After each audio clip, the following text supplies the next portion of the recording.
ओम श्री गणेशाय नमः। श्री आशुतोषाय नमः। श्रीमद् भागवत महापुराण सप्ताह कथा एक सदग्रंथ तृतीय स्कंध अध्याय 26 भिन्न भिन्न तत्वों की उत्पत्ति का वर्णन। ओम नमो भगवते वासुदेवाय नमः। श्री भगवान कपिल ने कहा, माता जी, आत्मदर्शन रूप ज्ञान ही पुरुष के मोक्ष का कारण है। यह सारा जगत उस आत्मा रूपी पुरुष से व्याप्त होकर प्रकाशित होता है। वह पुरुष अनादि निर्गुण प्रकृति से परे अंतःकरण में स्फुरित होने वाला और स्वयं प्रकाश है। उसने अपने पास आई हुई लीला विलास पूर्वक अव्यक्त और त्रिगुणात्मिकता वैष्णवी माया को स्वेच्छा से स्वीकार कर लिया। प्रकृति अपने सत्वादी गुणों द्वारा उन्हीं के अनुरूप प्रजा की सृष्टि करने लगी। यह देख पुरुष ज्ञान को आच्छादित करने वाली उसकी आवरण शक्ति से मोहित हो गया और अपने स्वरूप को भूल गया। इस प्रकार अपने से भिन्न प्रकृति को ही अपना स्वरूप मान लेने से पुरुष प्रकृति के गुणों द्वारा किए जाने कर्मों में अपने को ही कर्ता मानने लगा। इस प्रकार प्रकृति से परे होकर भी पुरुष प्रकृतिस्थ होकर सुख दुखों को भोगता हुआ जन्म मृत्यु रूप बंधन को प्राप्त होता है। इतना सुनकर माता देवहूति ने पूछा, पुरुषोत्तम, प्रकृति और पुरुष का लक्षण भी आप मुझसे कहिए। श्री भगवान कपिल ने कहा, त्रिगुणात्मक अव्यक्त नित्य और कारण कार्य रूप प्रधान नामक तत्व को प्रकृति कहते हैं। वह स्वयं निर्विशेष होकर भी संपूर्ण विशेष धर्मों का आश्रय है।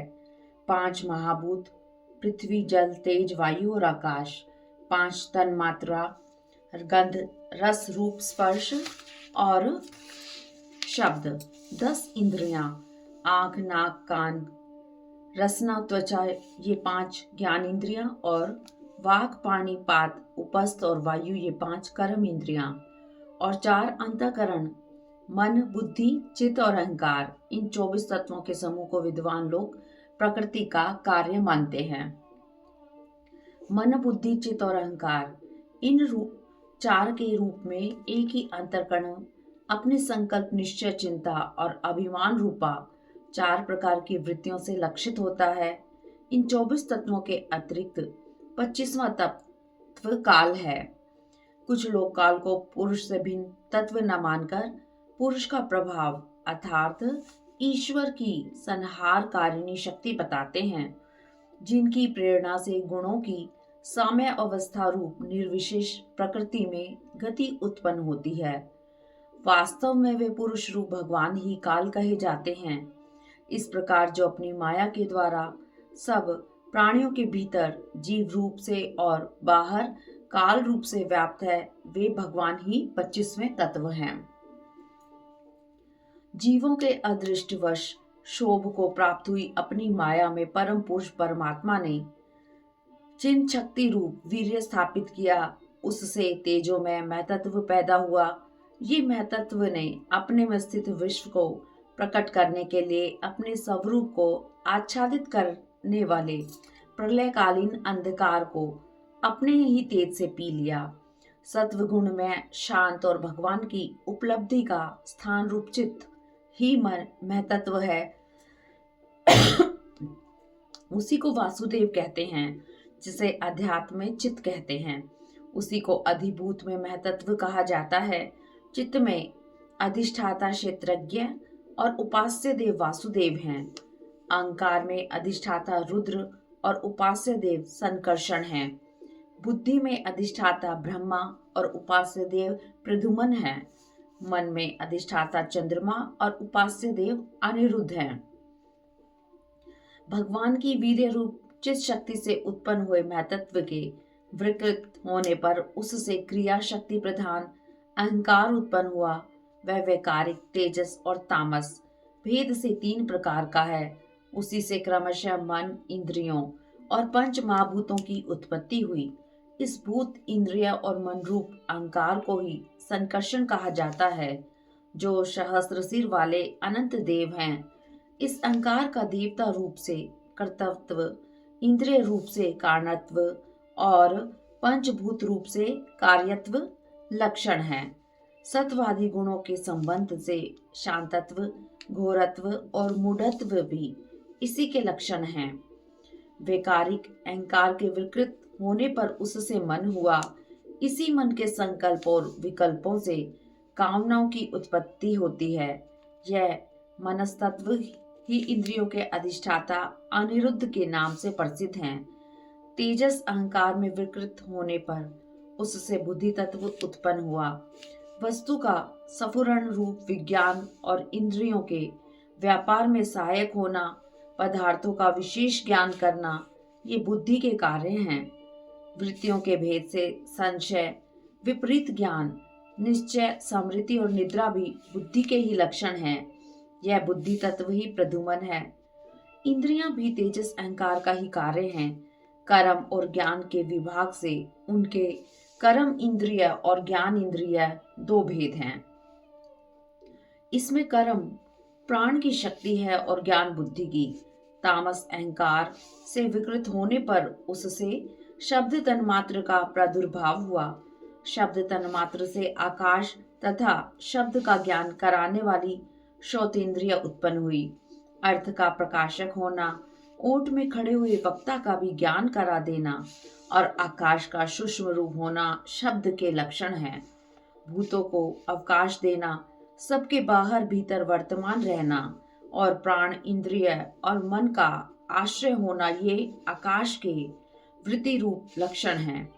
श्री भगवान ने कहा, माता जी, शब्द तन्मात्र के कार्य आकाश में काल गति से विकार होने पर स्पर्श तन्मात्र हुआ और उससे वायु तथा स्पर्श का ग्रहण कराने वाली त्वग इंद्रिय अर्थात त्वचा उत्पन्न हुई।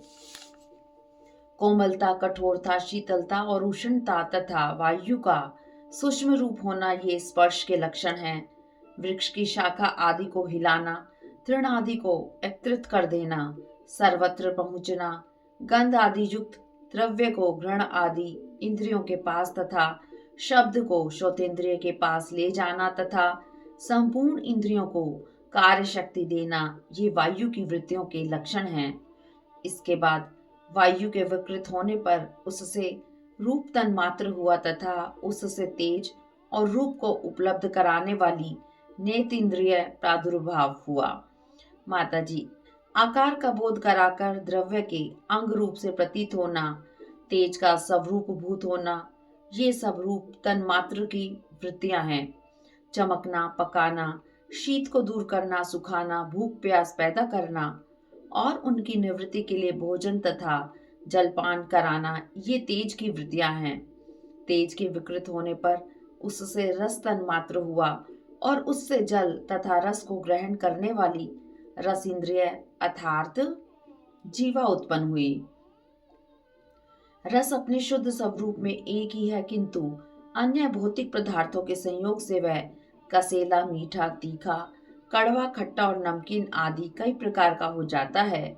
गीला करना, मिट्टी आदि की पिंडाकार बना देना, तृप्त करना, जीवित रखना, प्यास बुझाना, पदार्थों को मृदु कर देना, ताप दूर करना और कूप आदि में से निकाल लिए जाने पर भी वहां बार बार पुनः प्रकट हो जाना, ये जल की वृत्तियां हैं।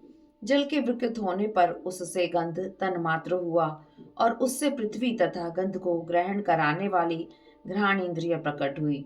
गंध एक ही है, किंतु परस्पर मिले हुए द्रव्य भागों की न्यून अधिकता से वह मिश्रित गंध, दुर्गंध, सुगंध, मृदु, तीव्र और अम्ल आदि अनेक प्रकार का हो जाता है। प्रतिमा आदि रूप से ब्रह्म की साकार भावना का आश्रय होना, जल आदि कारण तत्वों से भिन्न किसी दूसरे आश्रय की अपेक्षा किए बिना ही स्थित रहना, जल आदि अन्य पदार्थों को धारण करना, आकाश आदि का अवच्छेदक होना अर्थात घट आकाश, मठ आकाश आदि भेदों को सिद्ध करना तथा परिणाम विशेष से संपूर्ण प्राणियों के स्त्रीत्व, पुरुषत्व आदि गुणों को प्रकट करना, ये पृथ्वी के कार्य रूप लक्षण हैं। श्री भगवान कपिल ने कहा, माता, वायु आदि कार्य तत्वों में आकाश आदि कारण तत्वों के रहने से अनेक गुण भी अनुगत देखे जाते हैं। इसलिए संपूर्ण महाभूतों के गुण शब्द स्पर्श रूप रस और गंध केवल पृथ्वी पृथ्वी में ही पाए जाते हैं। जब महतत्व अहंकार और पंचभूत ये सात तत्व परस्पर मिल ना सके, पृथक पृथक ही रह गए, तब जगत के आदि कारण श्री नारायण ने काल अदृष्ट और सत्व आदि गुणों के सहित उसमें प्रवेश किया। इसके बाद परमात्मा के प्रवेश से शुद्ध और आपस में मिले हुए उन तत्वों से एक जड़ अंड उत्पन्न हुआ। उस अंड से इस विराट पुरुष की अभिव्यक्ति हुई। इस अंड का नाम विशेष है। इसी के अंतर्गत श्री हरि के स्वरूप भूत 14 भुवनों का विस्तार है। ये चारों ओर से क्रमशः एक दूसरे से 10 गुने जल अग्नि वायु आकाश अहंकार और महतत्व इन 6 आवरणों से घिरा हुआ है। इन सब के बाहर 7वां आवरण प्रकृति का है। अंड से ऊपर उठकर उस विराट पुरुष ने पुनः उसमें प्रवेश किया। फिर उसमें कई प्रकार के छिद्र किए। सबसे पहले उसमें मुख प्रकट हुआ, उसके वाक इंद्रिय और उसके बाद वाक का अधिष्ठाता अग्नि उत्पन्न हुआ। फिर नाक के छिद्र से नथुने प्रकट हुए, उनसे प्राण सहित घ्राण इंद्रिया उत्पन्न हुई। ग्रहण के बाद उसका अधिष्ठाता वायु उत्पन्न हुआ। फिर नेत्र गोलक प्रकट हुए, उनसे चक्षुष इंद्रियां प्रकट हुई। इसके बाद उसका अधिष्ठाता सूर्य उत्पन्न हुआ। फिर कानों के छिद्र प्रकट हुए, उनसे उनकी इंद्रिय श्रोत और उसके अभिमानी दिग देवता प्रकट हुए। फिर उस विराट पुरुष की त्वचा उत्पन्न हुई, उसमें रोम मूछ दाढ़ी और सिर के बाल प्रकट हुए। उसके बाद त्वचा की अभिमानी औषधियां अर्थात अन्न आदि उत्पन्न हुए। फिर लिंग प्रकट हुआ, उससे वीर्य और उसके बाद लिंग का अभिमानी आपोदेव अर्थात जल उत्पन्न हुआ। फिर गुदा प्रकट हुई, उसने अपान वायु और अपान के बाद उसका अभिमानी लोगों को भयभीत करने वाला मृत्यु देवता प्रकट हुआ। फिर हाथ प्रकट हुए, उनसे बल और बल के बाद हस्त इंद्रिय का अभिमानी इंद्र उत्पन्न हुआ। फिर चरण प्रकट हुए, उनसे गति अर्थात गमन क्रिया और पाद इंद्रिय के अभिमानी विष्णु देवता उत्पन्न हुए। फिर उस विराट पुरुष की नाड़ियां प्रकट हुई, तो उनसे रुधिर उत्पन्न हुए, उससे सुधा पिपासा की अभिव्यक्ति हुई। फिर उदर के अभिमानी समुद्र देवता उत्पन्न हुए। इसके बाद हृदय और हृदय से ही बुद्धि और उसके बाद उसके अभिमानी ब्रह्मा हुए। फिर अहंकार और उसके बाद उसके अभिमानी रुद्र उत्पन्न हुए। इसके बाद चित्त और उसका अभिमानी क्षेत्रज्ञ प्रकट हुआ। श्री भगवान कपिल ने कहा, माता, जब ये सब देवता उत्पन्न होकर भी विराट पुरुष को उठाने में असमर्थ रहे, तो उसे उठाने के लिए क्रमशः फिर अपने अपने उत्पत्ति स्थानों में प्रविष्ट होने लगे, किंतु वे उस विराट पुरुष को उठा नहीं सके। जब चित्त के अधिष्ठाता क्षेत्रज्ञ के सहित हृदय में प्रवेश किया, तो विराट पुरुष उसी समय जल से उठकर खड़ा हो गया, जिस प्रकार लोक में प्राण इंद्रिय मन और बुद्धि आदि चित्त के अधिष्ठाता क्षेत्रज्ञ की सहायता के बिना सोए हुए प्राणी को अपने बल से नहीं उठा सकते, उसी प्रकार विराट पुरुष को भी वे क्षेत्रज्ञ परमात्मा के बिना उठा नहीं सके। अतः भक्ति वैराग्य और चित्त की एकाग्रता से प्रकट हुए ज्ञान के द्वारा उस अंतरात्मा स्वरूप क्षेत्रज्ञ को इस शरीर में स्थित जानकर उसका चिंतन करना चाहिए। तृतीय स्कंद का 6वां अध्याय समाप्त हुआ। मासिक पारायण का 5वां विश्राम समाप्त हुआ। ओम नमो भगवते वासुदेवाय नमः। ओम नमो नारायणाय। ओम नमो भगवते वासुदेवाय नमः। अध्याय 27 प्राकृतिक पुरुष विवेक से मोक्ष प्राप्ति का वर्णन। श्री भगवान कपिल कहते हैं, माता जी, प्रकृति के कार्य शरीर में स्थित रहने पर भी आत्मा उसके सुख दुख आदि धर्मों से लिप्त नहीं होता, क्योंकि वह स्वभाव से निर्विकार अकर्ता और निर्गुण है, किंतु जब वही प्राकृतिक गुणों से अपने संबंध स्थापित कर लेता है, तब अहंकार से मोहित होकर मैं करता हूँ ऐसा मानने लगता है। उस अभिमान के कारण वह शरीर के संसर्ग में किए हुए पाप पुण्य रूप कर्मों के दोष से अपनी स्वाधीनता और शांति खो बैठता है तथा उत्तम मध्यम और नीच योनियों में जन्म लेकर संसार चक्र में घूमता रहता है। भय शोक मैं मेरा और जन्म मरण आदि जगत की कोई सत्ता नहीं है।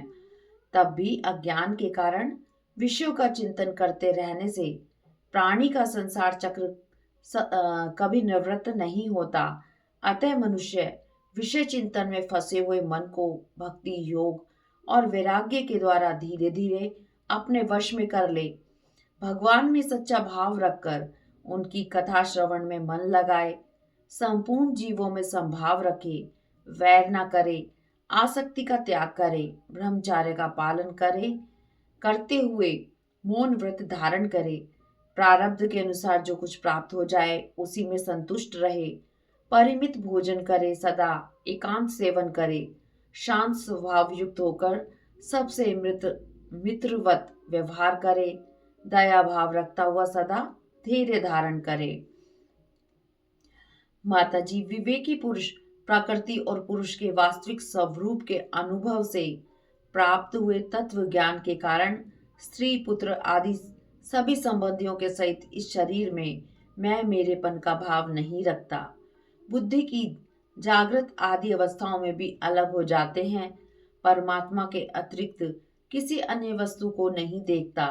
ऐसा समदर्शी साधक अपने शुद्ध अंतःकरण द्वारा परमात्मा का साक्षात्कार करके उस पवित्र शुद्ध एवं अद्वितीय ब्रह्म पद को प्राप्त कर लेता है, जो शरीर आदि समस्त उपाधियों से अलग अहंकार आदि असत वस्तुओं में सत्य रूप से भासता है और जगत कारण भूता प्रकृति का अधिष्ठान महद आदि कार्य वर्ग का प्रकाशक और कार्य कारण रूप संपूर्ण पदार्थों में व्याप्त है। इन सब बातों का मनन करके विवेकी पुरुष अपने आत्मा का अनुभव कर लेता है, जो अहंकार सहित संपूर्ण तत्वों का अधिष्ठान और प्रकाशक होता है। देवहूति ने पूछा, प्रभु, पुरुष और प्रकृति दोनों ही एक दूसरे के आश्रय में रहने वाले और नित्य हैं, अतः प्रकृति जो पुरुष को कभी छोड़ नहीं सकती, जिनके आश्रय से अकर्ता पुरुष को यह कर्म बंधन प्राप्त हुआ है, उन प्रकृति के गुणों में रहते हुए उसे केवल्य पद कैसे प्राप्त होगा। आदि तत्वों के विचार से कभी यह संसार बंधन का भय निवृत्त हो भी जाए तो भी उसमें निर्मित भूत प्राकृतिक गुणों का अभाव न होने से वह भय फिर उपस्थित हो सकता है।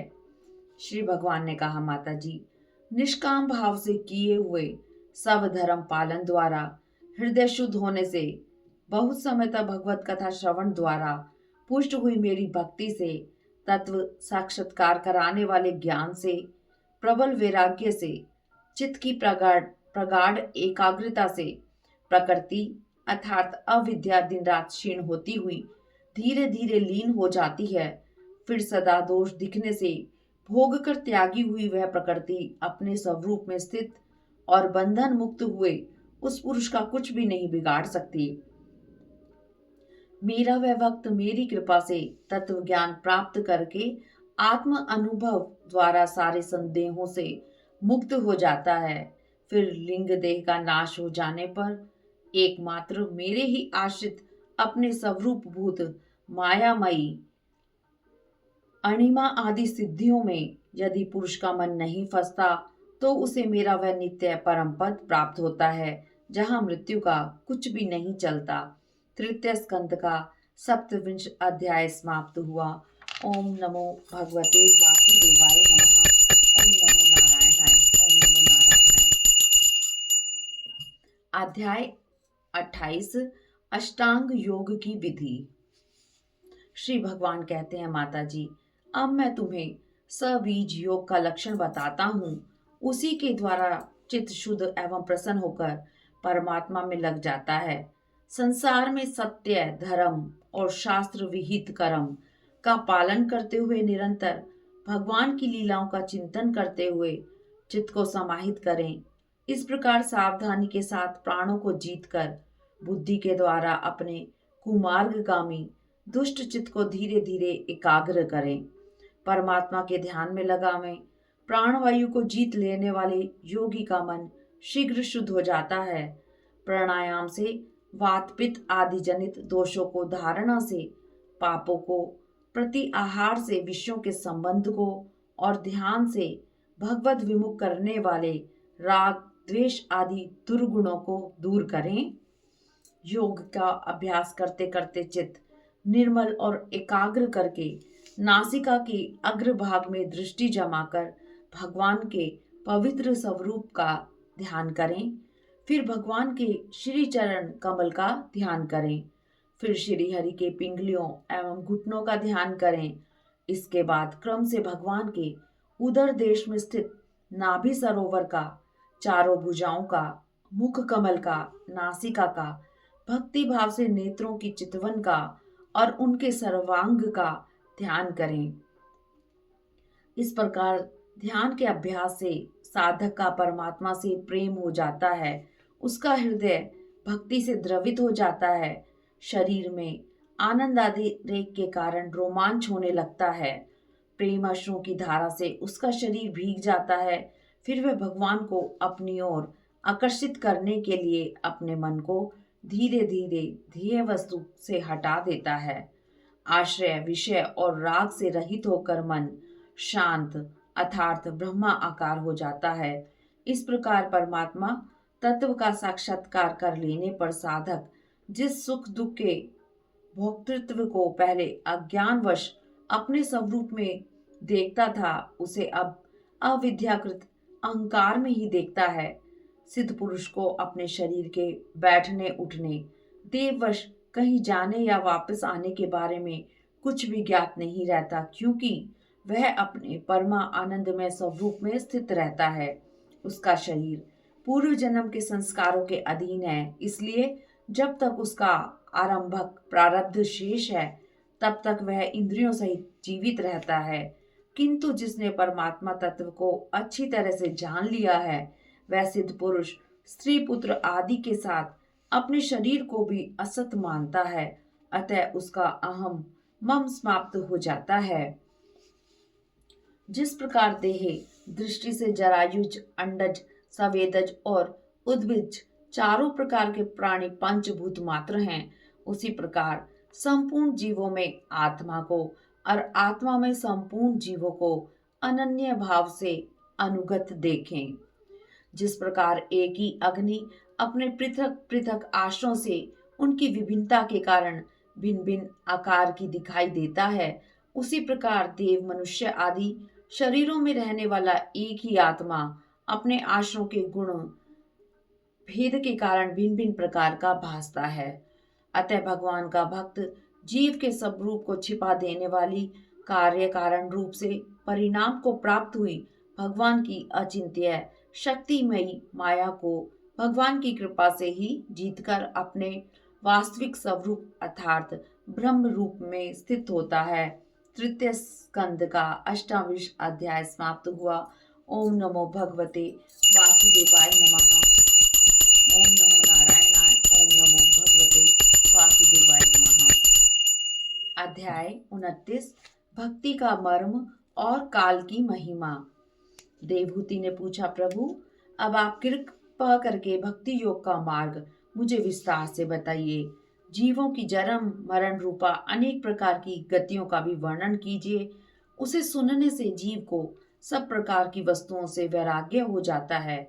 उस सर्व समर्थ काल का स्वरूप भी मुझसे कहिए, जिसके भय से लोग शुभ कर्मों में प्रवृत्त होते हैं और जो ब्रह्मा आदि का भी शासन करने वाला है। यहाँ पर काल की गति बताई गई है। श्री भगवान कपिल ने कहा, माता जी, जो भेददर्शी क्रोधी पुरुष हृदय में हिंसा, दंभ या मात्सर्य का भाव रखकर मुझसे प्रेम करता है, वह मेरा तामस भक्त होता है। जो विषय, यश और ऐश्वर्य की कामना से प्रतिमा आदि में मेरा भेदभाव से पूजन करता है, वह राजस भक्त है। जो पापों का क्षय करने के लिए, भगवान को अर्पण करने के लिए और पूजन को कर्तव्य समझकर भेदभाव से मेरा पूजन करता है, वह सात्विक भक्त है। मेरी कथा श्रवण मात्र से मुझ पुरुषोत्तम में निष्काम और अनन्य प्रेम होना निर्गुण भक्ति योग है। ऐसे भगवान के परम प्रिय भक्त भगवान की सेवा छोड़कर सालोक्य, शाष्टी, सामीप्य, सारूप्य एवं सायुज्य मोक्ष तक नहीं चाहते। भगवान के नित्य धाम में निवास करना सालोक्य मोक्ष है। भगवान के समान ऐश्वर्य योग शाष्टी मोक्ष, भगवान के समीप नित्य रहना सामीप्य मोक्ष, भगवान के समान रूप प्राप्त करना सारूप्य मोक्ष एवं भगवान के विग्रह में समा जाना सायुज्य मोक्ष है। इस प्रकार भगवत सेवा के लिए मुक्ति का तिरस्कार करने वाले भक्त तीनों गुणों को लांघ कर मेरे भाव को, मेरे प्रेम रूप अप्राकृतिक स्वरूप को प्राप्त हो जाता है। मैं आत्मा रूप से सदा सभी जीवों में स्थित हूँ। अतः जो लोग मुझ सर्वभूत स्थित परमात्मा का अनादर करके केवल प्रतिमा में ही पूजा करते हैं, उनकी वह पूजा स्वांग मात्र है। अतः संपूर्ण प्राणियों के भीतर घर बनाकर उन प्राणियों के रूप में स्थित मुझ परमात्मा का यथा योग्य दान, मान, मित्रता के व्यवहार तथा समदृष्टि के द्वारा पूजन करना चाहिए। इस प्रकार मुझे ही चित्त और कर्म समर्पण करने वाला अकर्ता और समदर्शी पुरुष सर्वश्रेष्ठ प्राणी है। श्री कपिल भगवान कहते हैं, माता जी, पत्थर आदि अचेतनों से वृक्ष आदि जीव श्रेष्ठ हैं, उनसे श्रेष्ठ श्वास लेने वाले प्राणी हैं। श्वास लेने वाले प्राणियों, मन वाले प्राणी श्रेष्ठ और उनसे श्रेष्ठ इंद्रियों से युक्त प्राणी हैं। इंद्रियां अपने प्राणियों में केवल स्पर्श का अनुभव करने वाले प्राणी से रस का ग्रहण करने से युक्त प्राणी हैं। इंद्रिय वाले प्राणियों में केवल स्पर्श का अनुभव करने वाले प्राणी से रस का ग्रहण करने में समर्थ मत्स्य आदि प्राणी श्रेष्ठ हैं। रस ग्रहण करने वाले प्राणी से गंध का अनुभव करने वाले भ्रमर आदि प्राणी श्रेष्ठ हैं और उनसे भी श्रेष्ठ प्राणी शब्द को ग्रहण करने वाले सर्प आदि हैं। उनसे श्रेष्ठ रूप अनुभव करने वाले काक आदि जीव हैं और उनसे भी श्रेष्ठ वे जीव हैं जिनके नीचे ऊपर दोनों ओर दांत होते हैं। उनमें भी बिना पैर वाले प्राणी श्रेष्ठ हैं। चार चरण वाले प्राणियों से श्रेष्ठ दो चरण वाले प्राणी होते हैं। दो चरण वाले मनुष्य होते हैं और मनुष्य में चार वर्ण श्रेष्ठ हैं। चार वर्णों में ब्राह्मण श्रेष्ठ है। ब्राह्मणों में वेद जानने वाले उत्तम हैं। वेदज्ञों में भी वेद के तात्पर्य जानने वाले उत्तम होते हैं। माता जी, वेदार्थ जानने वालों से श्रेष्ठ संशय निवारण करने वाले होते हैं। उनसे भी श्रेष्ठ अपने वर्ण आश्रम उचित धर्म का पालन करने वाले होते हैं। उनसे भी श्रेष्ठ अपने धर्म का निष्काम भाव से पालन करने वाले होते हैं और उनसे भी श्रेष्ठ वे हैं जो संपूर्ण कर्म एवं उसके फल को तथा अपने शरीर को भगवान को समर्पित कर देते हैं। ऐसे समदर्शी पुरुषों से श्रेष्ठ कोई नहीं होता। अतः जीव रूप अपने अंश से साक्षात भगवान ही सब में अनुगत हैं। यह मानकर संपूर्ण प्राणियों को सादर प्रणाम करें। इस प्रकार मैंने भक्ति योग एवं अष्टांग योग का वर्णन किया। इनमें से एक का भी साधन करने से जीव परमात्मा को प्राप्त कर लेता है। परमात्मा का अद्भुत प्रभाव संपन्न तथा सांसारिक पदार्थों के नाना प्रकार वे चित्रे का हेतुभूत स्वरूप विशेष ही काल नाम से प्रसिद्ध है। प्रकृति और पुरुष इसी के रूप हैं तथा इनसे यह पृथक भी है। इसी से महतत्व आदि के अभिमानी भेददर्शी प्राणियों को सदा भय लगा रहता है, जो संपूर्ण प्राणियों में अनुप्रविष्ट होकर भूतों द्वारा ही उनका संहार करता है। वह ब्रह्मा आदि का भी प्रभु भगवान काल ही यज्ञों का फल देने वाला विष्णु है। यह सदा सजग रहता है और अपने स्वरूप भूत श्री भगवान को भूलकर भोग रूप प्रमाद में पड़े हुए प्राणियों पर आक्रमण करके उनका संहार करता है।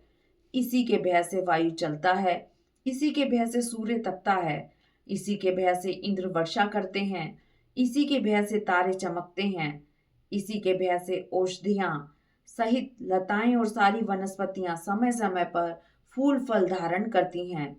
नदी इसी के भय से नदियां बहती हैं और समुद्र सदा मर्यादा में रहता है। इसी के भय से अग्नि प्रज्वलित होती है और पर्वतों के सहित पृथ्वी जल में नहीं डूबती। इसी के भय से आकाश जीवों को श्वास प्रवास के लिए आकाश देता है और महतत्व अहंकार रूप शरीर का 7 आवरणों से युक्त ब्रह्मांड के रूप में विस्तार करता है। इसी की भय से विष्णु आदि देवगण जगत रचना आदि कार्यों में युग क्रम से तत्पर रहते हैं। यह अविनाशी काल स्वयं अनादि किंतु दूसरों का आदि करता अर्थात उत्पादक है तथा स्वयं अनंत होकर भी दूसरों का अंत करने वाला है। यह पिता से पुत्र की उत्पत्ति कराता हुआ सारे जगत की रचना करता है और अपनी संहार शक्ति मृत्यु के द्वारा यमराज का भी अंत कर देता है। इस तरह तृतीय स्कंद का 29 अध्याय समाप्त हुआ। ओम नमो भगवते वासुदेवाय नमः। ओम नमो भगवते वासुदेवाय नमः। अध्याय 30 देहे गेहे में आसक्त पुरुषों की अधोगति का वर्णन। श्री भगवान कपिल देव जी कहते हैं, माता जी, प्राणी सुख की इच्छा से जिस जिस वस्तु को कष्ट से प्राप्त करता है उसी उसी को भगवान काल नष्ट कर देता है। जिसके लिए उसे बड़ा शोक होता है, यह मूर्ख अपने शरीर, स्त्री, पुत्र, ग्रह, पशुधन और बंधु बांधवों में आसक्त होकर इनके पालन पोषण की चिंता से दिन रात जलता रहता है। फिर भी दुर्वासनाओं से दूषित हृदय होने के कारण यह मूढ़ सदा इन्हीं के लिए तरह तरह के पाप करता रहता है। स्त्रियों के कपटपूर्ण प्रेम में तथा बालकों की मीठी मीठी बातों में मन और इंद्रियों के फंस जाने से गृहस्थ पुरुष घर के दुख प्रधान कपटपूर्ण कर्मों में लिप्त हो जाता है। बड़े प्रयत्न से यदि किसी दुख का प्रतिकार करने में सफल हो जाए तो उसे ही वह सुख मान लेता है। इधर उधर से पाप या अपराध करता हुआ धन संग्रह कर यह ऐसे लोगों का पोषण करता है जिनके पोषण से नरक में जाता है। बार बार प्रयास करने पर भी जब इसकी जीविका नहीं चलती तो यह लालचवश अधीर हो जाने से दूसरों के धन की इच्छा करने लगता है। जब यह उनके लालन पोषण में असमर्थ हो जाता है तो वे स्त्री पुत्र आदि इसका अपमान करने लगते हैं। फिर भी इसे वैराग्य नहीं होता। वृद्धावस्था के कारण इसका रूप बिगड़ जाता है। शरीर रोगी होने के कारण अग्नि मंद पड़ जाती है। भोजन और पुरुषार्थ दोनों ही कम हो जाते हैं। यह कुत्ते की तरह स्त्री पुत्र आदि के अपमान पूर्वक दिए हुए टुकड़े खाकर जीवन निर्वाह करता है। मृत्यु का समय निकट आने पर वायु उत्क्रमण से इसकी पुतलियां चढ़ जाती हैं। खांसने और श्वास लेने में इसे बड़ा कष्ट होता है। वह रोते हुए मिथ्या माने हुए सब जनों के बीच अत्यंत वेदना से अचेत होकर मृत्यु को प्राप्त होता है। श्री भगवान कपिल देव जी कहते हैं, माता जी, इसी समय रोष युक्त नेत्रों वाले भयंकर यमदूत उसे लेने के लिए आ जाते हैं। उनकी भय से यह मलमूत्र कर देता है। वे यमदूत इसे यातना देह में डाल देते हैं।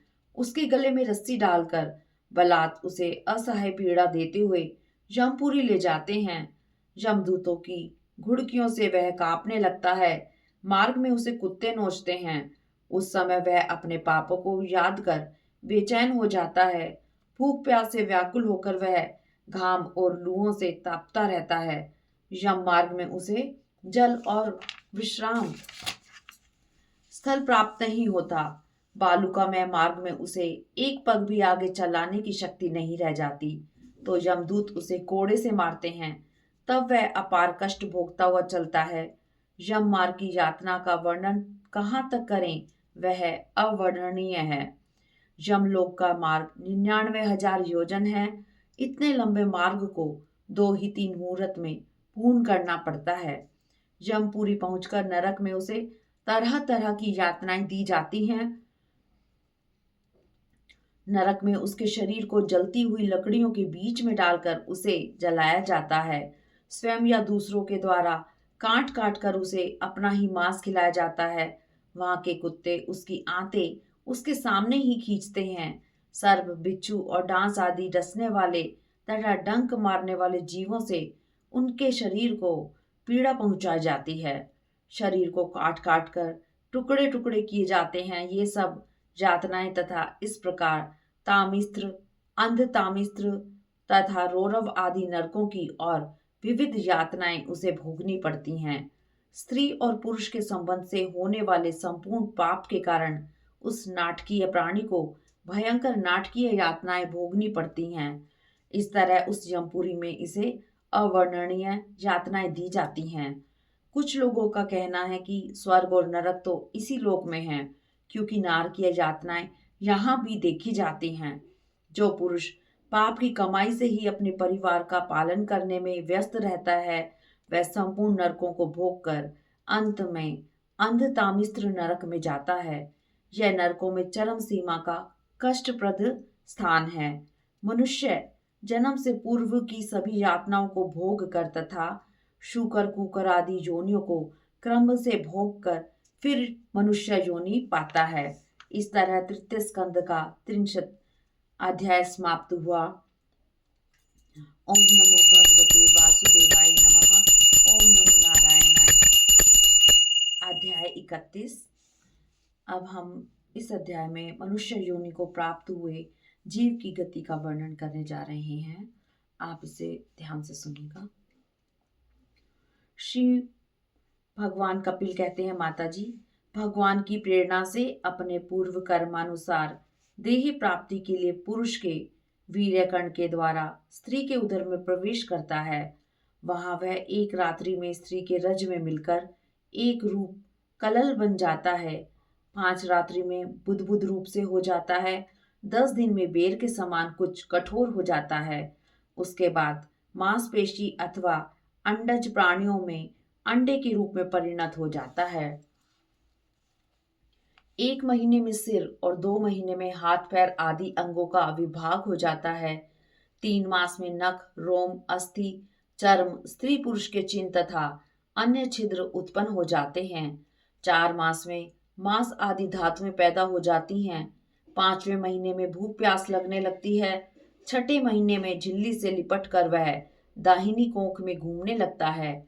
उस समय माता के खाए हुए अन्न जल आदि से उसकी सब धातुएं पुष्ट होने लगती है और वह कृमि आदि जंतुओं की उत्पत्ति स्थान मलमूत्र के गड्ढे में पड़ा रहता है।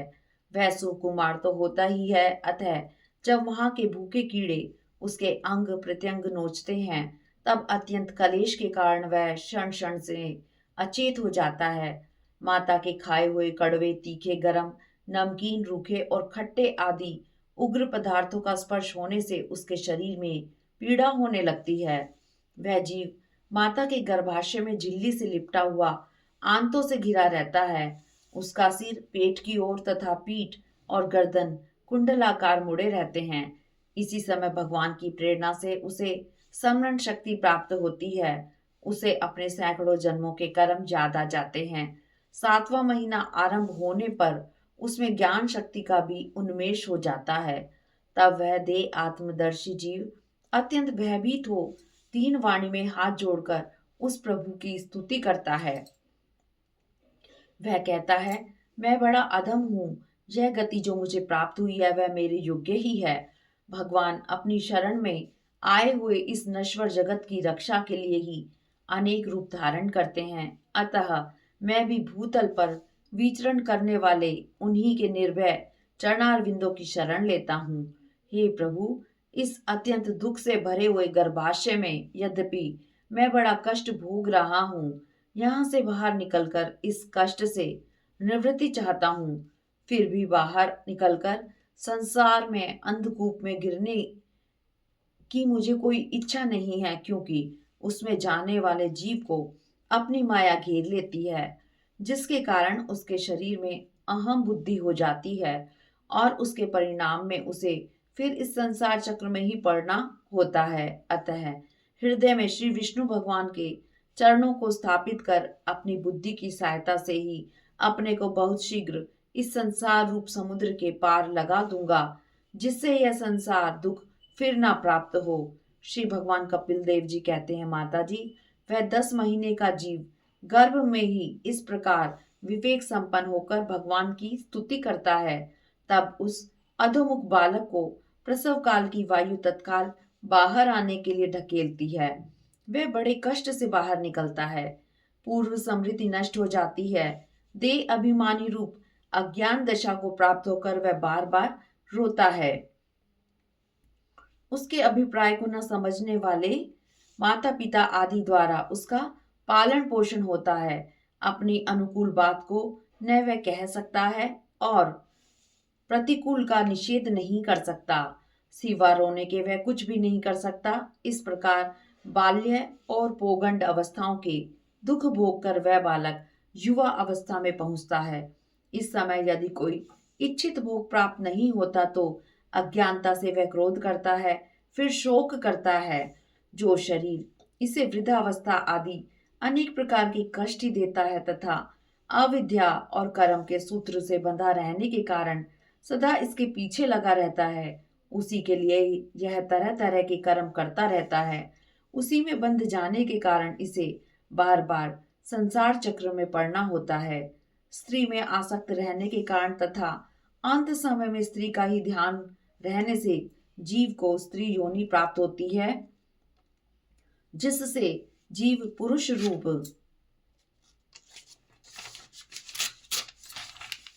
में प्रतीत होने वाली मेरी माया को ही धन, पुत्र और ग्रह आदि देने वाला अपना पति मानता रहता है। प्रारब्ध कर्मों को भोगता हुआ निरंतर अन्य शरीरों की प्राप्ति के लिए दूसरे कर्म करता रहता है। जीव का उपाधि रूप लिंग शरीर तो मोक्ष पर्यंत इसके साथ रहता है तथा भूत, इंद्रिय और मन का कार्य रूप स्थूल शरीर इसका भोग अधिष्ठान है। इन दोनों का परस्पर संगठित होकर कार्य न करना ही प्राणी की मृत्यु है और दोनों का साथ साथ प्रकट होना जन्म कहलाता है। पदार्थों की उपलब्धि के स्थान रूप इस स्थूल शरीर में जब उनको ग्रहण करने की योग्यता नहीं रहती, यह उसका मरण है और यह स्थूल शरीर ही मैं हूँ, इस अभिमान के साथ उसे देखना उसका जन्म है। अतः मुमुक्षु पुरुष को मरण आदि से भय, दीनता और मोह नहीं होना चाहिए। इस जीव के स्वरूप को जानकर धैर्य पूर्वक निसंग भाव से विचरना चाहिए तथा इस माया में संसार में योग वैराग्य युक्त सम्यक ज्ञानमयी बुद्धि से शरीर को निक्षेप अर्थात धरोहर समझकर उसके प्रति अनासक्त रहते हुए विचरण करें। इस तरह तृतीय स्कंद का 31 अध्याय समाप्त हुआ। ओम नमो भगवते वासुदेवाय नमः। ओम नमो नारायणाय। अध्याय 32 धूम मार्ग और अर्चिरादि मार्ग से जाने वालों की गति का और भक्ति योग की उत्कृष्टता का वर्णन। श्री भगवान कपिल जी कहते हैं, माता जी, तरह तरह की कामनाओं से मोहित सकाम गृहस्थ पुरुष भगवत धर्मों से विमुख हो जाता है और यज्ञों द्वारा देवता तथा पितरों की ही आराधना करता रहता है। वह चंद्रलोक में आकर सोमपान करता है। पुण्य क्षीण होने पर फिर पृथ्वी पर लौट आता है।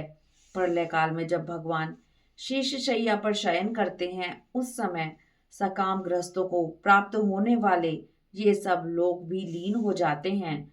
विवेकी पुरुष अनासक्त एवं ममता, अहंकार आदि से शून्य होकर शुद्ध चित्त हो जाते हैं। वे अंत में सूर्य मार्ग अर्थात अर्ची मार्ग या देव ज्ञान के द्वारा श्री हरि को प्राप्त होते हैं। परमात्म दृष्टि से हिरण्यगर्भ की उपासना करने वाले दो प्रार्ध में होने वाले ब्रह्मा जी के परलय पर्यंत उनके सत्य लोक में ही रहते हैं।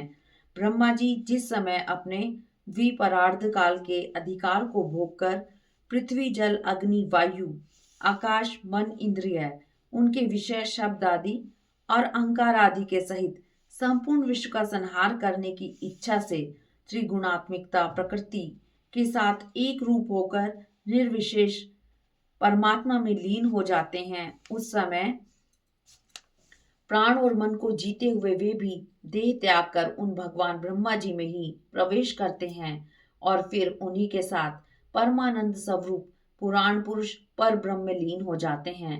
अतः माता जी, अब तुम भी भक्ति भाव से श्री हरि की ही शरण ग्रहण करो। संपूर्ण प्राणियों का हृदय कमल भी उनका मंदिर है। लोक में आसक्त, कर्मों में श्रद्धा रखने वाले वेद में कहे हुए काम्य और नित्य कर्मों का अनुष्ठान करने में ही लगे रहते हैं। कामनाओं से भरे हृदय वाले ये पितरों की पूजा में लगे रहते हैं। अर्थ, धर्म और काम परायण ये सदा भगवान की कथा वार्ताओं से विमुख हो रहे हैं। गर्भाधान से लेकर मृत्यु पर्यंत सब संस्कारों को विधि पूर्वक करने वाले ये सकाम कर्मी सूर्य से दक्षिण ओर के पितृयान या धूम मार्ग से पितरीश्वर अर्यमा के लोक में जाते हैं, फिर अपनी ही संतति के वंश में उत्पन्न होते हैं। अतः माता जी, भक्ति द्वारा सब प्रकार से भगवान का भजन करो। भगवान की कथा सुनने से ब्रह्म साक्षात्कार रूप ज्ञान स्वयं जीव, शरीर, विषय, इंद्रियों आदि अनेक रूपों में प्रतीत होता है। जीव का यह शरीर ही ब्रह्मा है, क्योंकि ब्रह्म से ही उसकी उत्पत्ति हुई है। किंतु इसे ब्रह्म स्वरूप वही देखता है जो श्रद्धा, भक्ति और वैराग्य तथा निरंतर के योगाभ्यास के द्वारा एकाग्रचित हो गया है। श्री भगवान कपिल देव जी कहते हैं, माता जी, मैंने तुम्हें यह ब्रह्म साक्षात्कार का साधन रूप ज्ञान सुनाया। इसके द्वारा प्रकृति और पुरुष के यथार्थ स्वरूप का बोध होता है। निर्गुण ब्रह्म विषय ज्ञान योग और मेरे प्रति किया हुआ भक्ति योग, इन दोनों का फल एक ही है। उसे ही भगवान कहते हैं, मैंने तुम्हें जो ज्ञान उपदेश दिया है उसे दुष्ट, दुर्विनीत, घमंडी, दुराचारी और धर्मध्वजी अर्थात दंभी पुरुषों को नहीं सुनाना चाहिए। जो अत्यंत श्रद्धालु, भक्त और पवित्र चित हो तथा मुझे परम प्रियतम मानने वाला हो, जो उसे इसका अवश्य उपदेश करना चाहिए। जो पुरुष मुझ में अर्थात भगवान में मन लगाकर इस कथा का श्रद्धा पूर्वक एक बार भी श्रवण करेगा या कहेगा, वह मेरे नित्य धाम को प्राप्त होगा। इस तरह तृतीय स्कंद का 22वां अध्याय समाप्त हुआ। ओम नमो भगवते वासुदेवाय नमः। ओम नमो नारायणाय।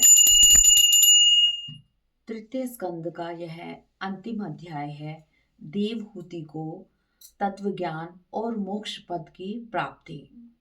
श्री मैत्रेय जी कहते हैं, विदुर जी, श्री भगवान कपिल देव जी के उपदेश से कदर्म जी की प्रिय पत्नी देवहूति के मोह का पर्दा फट गया और वे तत्व प्रतिपादक सांख्य शास्त्र के ज्ञान की आधार भूमि भगवान श्री कपिल जी को प्रणाम करके उनकी स्तुति करने लगी। हे कपिल देव जी, आपके ही नाभि कमल से ब्रह्मा जी की उत्पत्ति हुई। प्रलयकालीन जल में शयन करने वाले आपके पंचभूत इंद्रिय, शब्द आदि विषय और मनोमय विग्रह का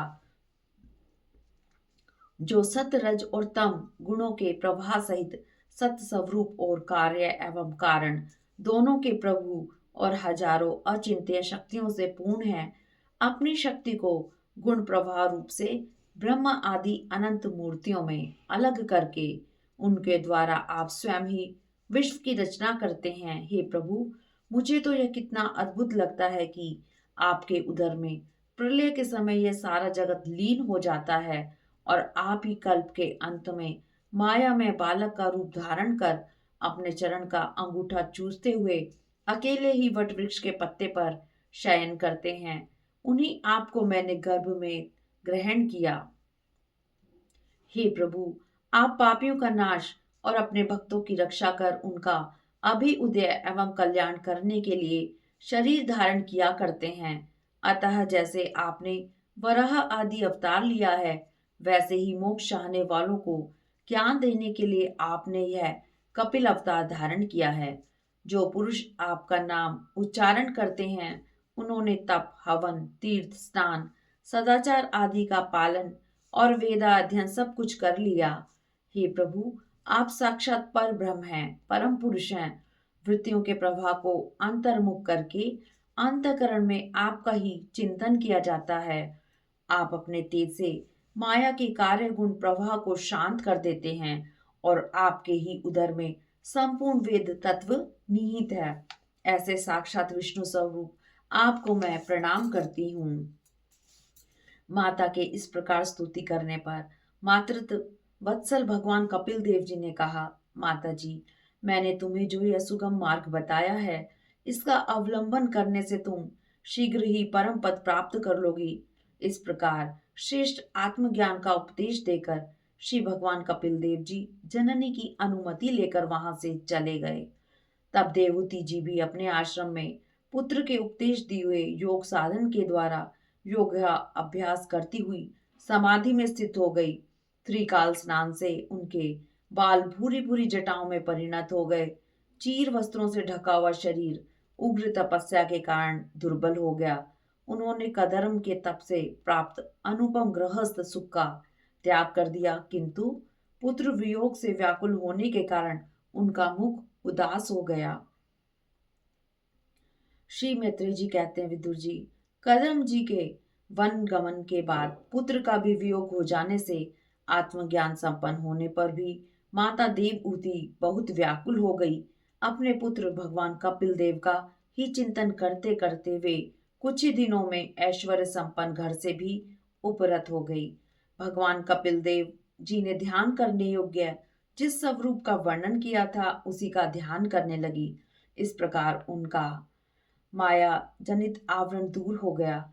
जीव के अधिष्ठान भूत पर ब्रह्म श्री भगवान में ही बुद्धि की स्थिति हो जाने से उनका जीव भाव निवृत्त हो गया और वे संपूर्ण दुखों से मुक्त होकर परमानंद में डूब गईं। विदुर जी, माता देवहूति जब निरंतर समाधिस्थ रहने लगी, उनकी विषयों के सत्यत्व की भ्रांति मिट गई। अब उन्हें अपने शरीर की भी सुधि नहीं रही। उनके शरीर का पोषण दूसरों द्वारा ही होने लगा, किंतु किसी प्रकार का मानसिक कष्ट न होने के कारण उनका शरीर दुर्बल नहीं हुआ। उनका तेज और निखर गया। उनके बाल विधुर गए थे, वस्त्र गिर गया था, फिर भी उनका शरीर मैल के कारण धूम युक्त अग्नि के समान सुशोभित होने लगा। श्री भगवान में ही निरंतर चित लगा रहने के कारण उन्हें अपने तप युक्त शरीर का कुछ भी ध्यान नहीं रहा। केवल प्रारब्ध से ही उनका शरीर रक्षित था। इस प्रकार देवहूति जी ने कपिल देव जी के बताए हुए मार्ग द्वारा थोड़े ही समय में नित्य मुक्त परमात्म स्वरूप श्री भगवान को प्राप्त कर लिया। जिस स्थान पर उन्हें सिद्धि प्राप्त हुई थी वह परम पवित्र क्षेत्र त्रिलोकी में सिद्ध पद नाम से विख्यात हुआ। इधर भगवान कपिल जी की माता की आज्ञा ले पिता के आश्रम से ईशान कोण की ओर गए हुए वहां स्वयं समुद्र ने उनका पूजन करके उन्हें स्थान दिया। वे तीनों लोगों को शांति प्रदान करने के लिए योग मार्ग का अवलंबन कर समाधि में स्थित हो गए। यह कपिल देव जी का मत अध्यात्म योग का गूढ़ रहस्य है। जो भक्त इसका श्रवण या वर्णन करते हैं वे भगवान की भक्ति से युक्त परम पद को प्राप्त होते हैं। इस तरह तृतीय स्कंद का 33 अध्याय समाप्त हुआ। श्रीमद् भागवत महापुराण सप्ताह कथा एक सदग्रंथ नामक महापुराण का तृतीय स्कंद समाप्त हुआ। ओम नमो भगवते वासुदेवाय नमः।